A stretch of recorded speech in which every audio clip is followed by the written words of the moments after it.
Ош шаарынан шашылыш түрдө 16 сотук жер тилкеси сатылат. Мына ушул жер.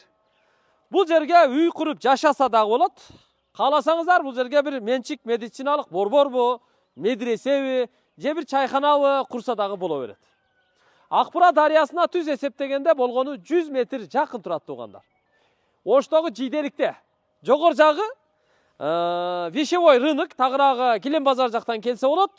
Ылдый жагы Манас эстелиги жактан келсе болот. Демек, жогор жагы Килем базар болсо, ылдый жагы Манас эстелиги экөөнүн ортосунда бир аз ылдыйраак жерде турат. Наби Хожа көчөсү экен. Жийделиктин чоң көчөсүнөн Наби Хожа көчөсү аркылуу ылдыйраак түшүп, кайра солго бурулуп, анан бул жагы менен дарбазадан кирип келсеңиздер болот туугандар. Жүрүңүздөр, мен бул жагыны сиздерге көрсөтүп коеюн. Көчөгө чыгалы. 16 сотук жер тилкеси. Бул жерде эски үйлөр болгон экен. Айланасы бүт мындай пакса дуал менен тосулган экен. Үйлөрдү бузуп, мына ордун тегиздеп коюптур. Эми бул жерге чоң курулуш кылыш керек. Келиңиздер, дарбазадан сыртка чыгайлы. Бул жакка чыкканда бул өзү Наби Хожа көчөсү экен.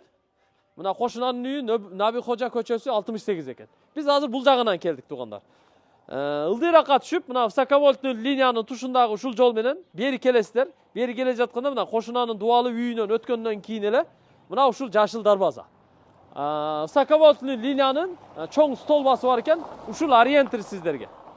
Анан мындан дагы нар жактарга башка көчөлөргө кошулуп, домдорго чейин чыгып кетсе болот окшойт менимче. Жүрүңүздөрчү, бир катар көрсөтүп коелу. Бул жерди баасын айтайын, Баасы 180 миң доллар кеми бар деди туугандар. 200 миңге жакын айтып атат да баасынычы.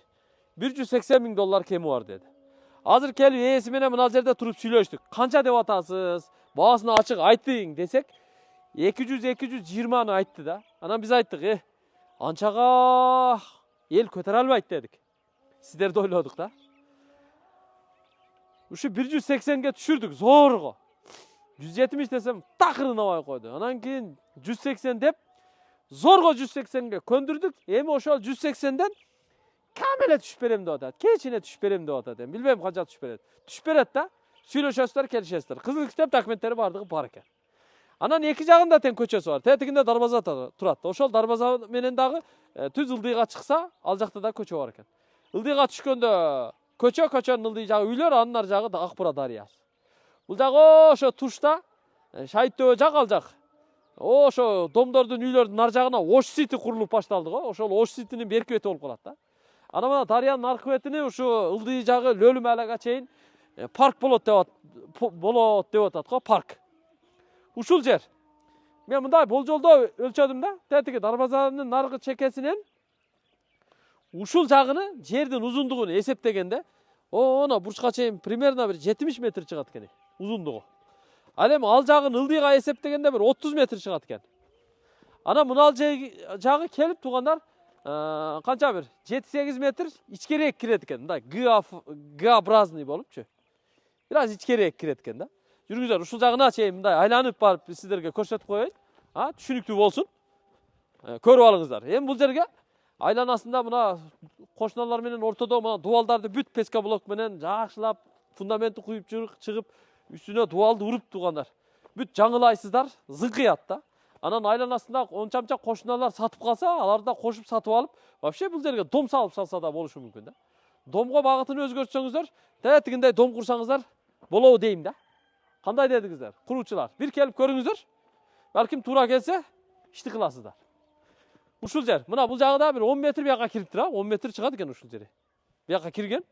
Анан мына ал жагы тиги жакка кеткен да. Дарбазага чейин түз. Мындайча айтканда Г-образный жер. Ушул жерди 180 миң долларга сатууга койду.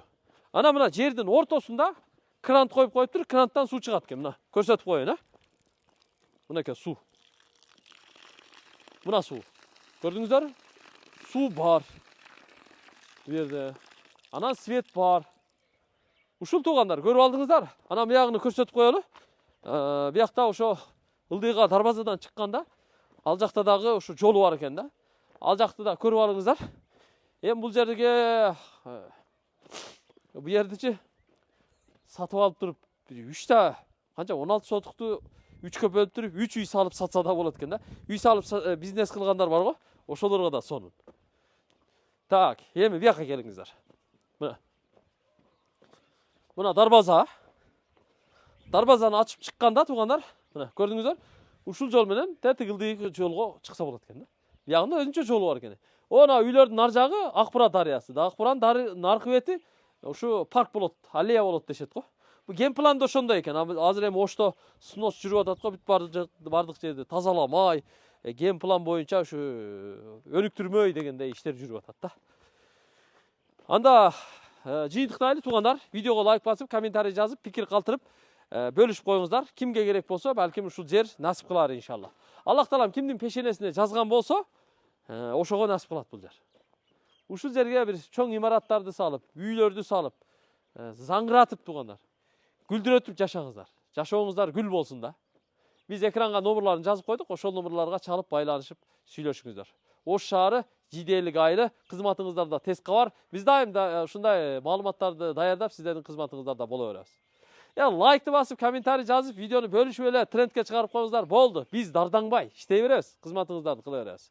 Айтмакчы туугандар, дагы бир нерсени айтпай калыптырмын. Бул коммуникация. Коммуникация дегенде таза суу бар, газ бар. Мына газдын трубасы өткөн көрдүңүздөр.